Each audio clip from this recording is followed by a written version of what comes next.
इस वाले पोर्शन को इरेज कर दूं जो लिखा हुआ बेटे।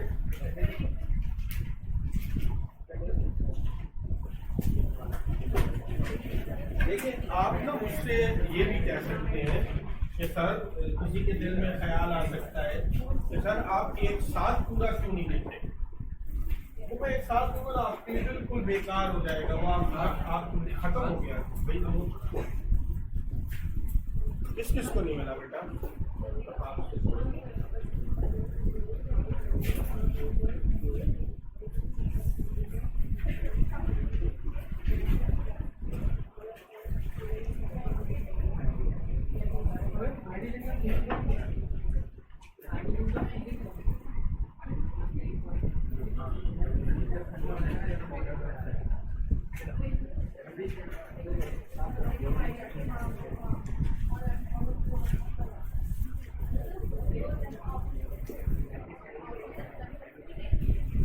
अच्छा देखिए बात सुने बेटा, क्वेश्चन नंबर 1, 2 जो है ये बगैर ये जनरल इंफॉर्मेशन से मुतालिक सवाल है, तो 1 और 2 हम देखे लेते हैं, फिर मैं यहाँ लिखना शुरू करूँगा। Question 1, hydrogen was discovered by Cavendish. ठीक है, आंसर लगा हुआ तो नहीं है? अच्छा सलामत रहिए। ऐसे मेरा दिल बैठ गया, मैंने कहा आंसर लगा हुआ दे दिया, अभी छीन लेता है। अच्छा, hydrogen is not use though the heat of combustion of hydrogen is very high, but it is not used as fuel. All are correct.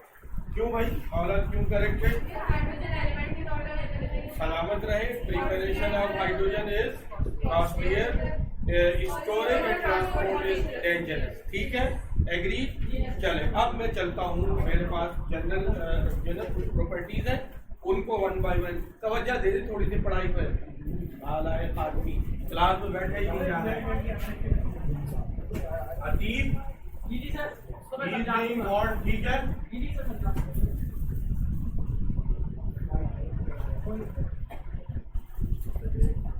ठीक है जनाब। कलर बताइए अब आप। अच्छा कलर लेस हो गया। चलो भाई उसके बाद बताओ ऑर्डर। सलामत रहे। ऑर्डर जो है याद रखिएगा, खुशबू को सेंट कहते हैं और बदबू को ऑर्डर कहते हैं। इसीलिए आप बॉडी डी ऑर्डर जो है ना वो ऑर्डराइजिंग वो खरीदते हैं, उसमें लिखा होता है डी ऑर्डराइजिंग। ठीक है, ये ऑर्डर का मतलब बदबू है। पता चले आप सेंट की समझ के बैठना है और टेस्ट करना शुरू करते हैं। टेस्ट क्या है? टेस्टलेस। और तो नहीं कर रहा आप लोगों को? टॉक्सिसिटी क्या है? टॉक्सिसिटी याद रखिए, जो चीज डिसॉल्व नहीं हो सकती, जो चीज नॉन पोलर है, वो आमतौर पर ह्यूमन बॉडी के लिए जो है वो नॉन टॉक्सिक है। जो चीज वाटर में डिसॉल्व हो सकती है, इट में कॉज प्रॉब्लम फॉर यू। ठीक है, नॉन टॉक्सिक। मगर इसका मतलब ये नहीं है कि नॉन टॉक्सिक का मतलब आप हाइड्रोजन में जिंदा नहीं रह सकते। ठीक है जी। अच्छा, सॉल्युबिलिटी नहीं, इनसॉल्युबल तो कोई चीज नहीं है बेटा। सुपर आपके पास कुदरत ने जो है वो यूनिवर्सल सॉल्वेंट दिया हुआ है, इनसॉल्युबल तो कोई चीज नहीं होगी until and unless the man made specially उसी लिए बनाई जा रही हो, तो इसको आप कहेंगे वेरी स्लाइटली सॉल्युबल।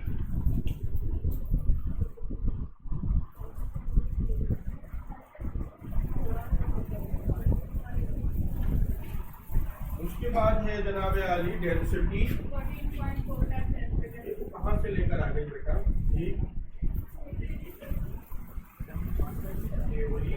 हाँ, चलो भाई कोई है देख लो, उन्होंने बताना शुरू कर दिया है। 40.7 टाइम्स 4 टाइम लिखा हुआ है। कहाँ पे लिखा हुआ है? नहीं वो फिर मैंने फोकस पे है ना क्या किया होगा, 1 मैंने नहीं लिखा होगा गलती से। 4 टाइम्स क्या है? लाइटर हैवियत तो है ही बेटा। ठीक है, अच्छा लिक्विफैक्शन लिक्वेफैक्शन। भाई लिक्वेफैक्शन का क्या मतलब है? कोई चीज जो इस पर गुफ्तगू हो रही है वो कोई चीज अनइम्पॉर्टेंट, लेस इम्पॉर्टेंट या इग्नोरेबल नहीं है। जैसे अगर यहाँ रुक कर बोल रहा हूँ तो ये बाकायदा एक अलग, देखिए लिक्विड बनाने का एक अमल है कंडेंसेशन, लिक्विड बनाने का एक अमल है लिक्वेफैक्शन। दोनों में क्या फर्क है? कंडेंसेशन कंप्रेस करते हैं जी, कंप्रेस नहीं, कंडेंसेशन में, कंडेंसेशन के अंदर टेम्परेचर जब करते हैं तो गैस जो है वो वेपर्स जो है वो क्या हो जाते हैं, एक दफा में टेम्परेचर कम करें vapours become liquid, vapours not gases. Liquefaction में क्या होता है? लिक्वेफैक्शन में बाकायदा गैसेस को लिक्विड बनाने का तरीका है और वो एक बाकायदा सर्टेन प्रोसेस ऑफ रिपीटेशन है। वो क्या है? आप कंप्रेस करते हैं गैस को with a very high pressure and then you release it at very low pressure range। जैसे आपने देखा होगा जब आप वो करते हैं, स्प्रे करते हैं, तो टीन के डब्बे में जो भी स्प्रे मौजूद है, आप लड़के एक्स लेते हैं और लड़कियां आपके लिए दूसरे जो है ना फ्रेग्रेंस लेती है, वो ठंडा हो जाता है। कुछ नहीं समझ में आए तो मॉर्टीन को स्प्रे करके देखिए, मॉर्टीन की जो टीन की शीट है वो ठंडी हो जाती है। तो वो अमल लिक्वेफैक्शन है। लिक्वेफैक्शन के लिए 240 डिग्री सेंटीग्रेड है, -240 डिग्री सेंटीग्रेड। और उसके बाद बेटा इसका टेम्परेचर की रेंज है, तो किसी जगह पर किसी यूनिवर्सिटी के सवाल में पूछा है तो वो शायद 9 डिग्री सेंटीग्रेड आगे पीछे कुछ करके है, लेकिन जो बुक के अंदर है। और एक और चीज है बेटा ऑक्लूजन। ऑक्लूजन क्या है? आप चाहें तो यहाँ लिख सकते हैं absorption of hydrogen gas at the surface of certain metal. और वो जो बेहतरीन मेटल्स हैं जिनमें ये एब्जॉर्ब हो जाती है, इनमें प्लेटिनियम है, निकल है, प्लेडियम है, एक्सेट्रा एक्सेट्रा। ठीक है, occlusion is the process in which the hydrogen gas is absorbed। जो फ्यूल हाइड्रोजन फ्यूल सेल कहलाता है, हाइड्रोजन फ्यूल सेल के अंदर बेटा यही वाली जो है वो टेक्नोलॉजी इस्तेमाल होती है। अच्छा, उसके बाद है जनाब ये रिड्यूसिंग बिहेवियर।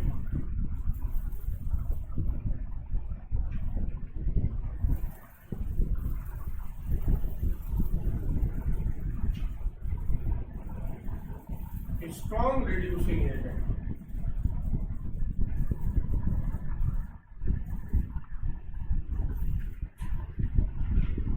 अगर आप ये जानना चाहते हैं कि रिड्यूसिंग एजेंट अगर ये स्ट्रॉन्ग है, इसका मतलब ये सेल क्या होता होगा? ये ऑक्सीडाइज होगी। इसका अगर आप बतौर रिड्यूसिंग एजेंट अगर आप इसका कोई बहुत स्ट्रॉन्ग अगर मैं आपसे कहूँ कि आप मुझे ये बताइए इसकी कहीं पर आपने अब तक कोई ऐसी प्रॉपर्टी पढ़ी है जिसमें आप ये कहें कि ये स्ट्रॉन्ग रिड्यूसिंग एजेंट के तौर पर इस्तेमाल होता है?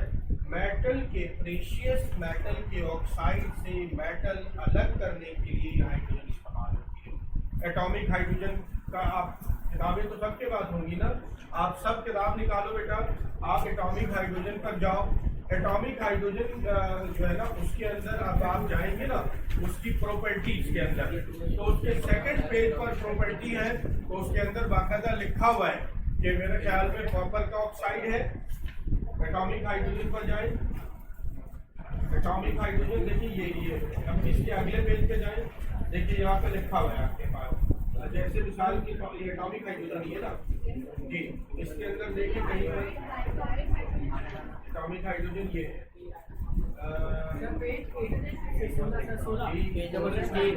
एटॉमिक हाइड्रोजन, उसमें रिएक्शन है कि मैं ऐसे ही कह रहा हूँ? मैंने शायद कंफ्यूज कर दिया, मुझे रिएक्शन लिखवा दो बेटा। क्या है?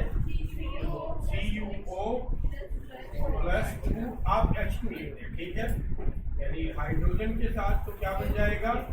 Cu plus. अब आप मुझे ये साबित करें कि how hydrogen is here as strong reducing agent. कैसे? ऑक्साइड किया है और कॉपर आयन को इसने क्या काम किया है? इसने रिड्यूस कर दिया है। एग्रीड? लिखने की जरूरत तो नहीं है। अच्छा, फिर उसके बाद है अबंडेंस। अबंडेंस का क्या मतलब होता है भाई?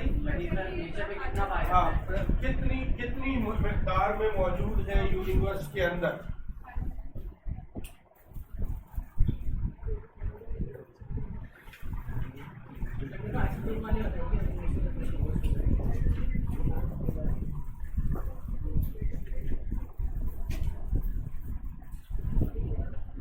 Last point is abundance.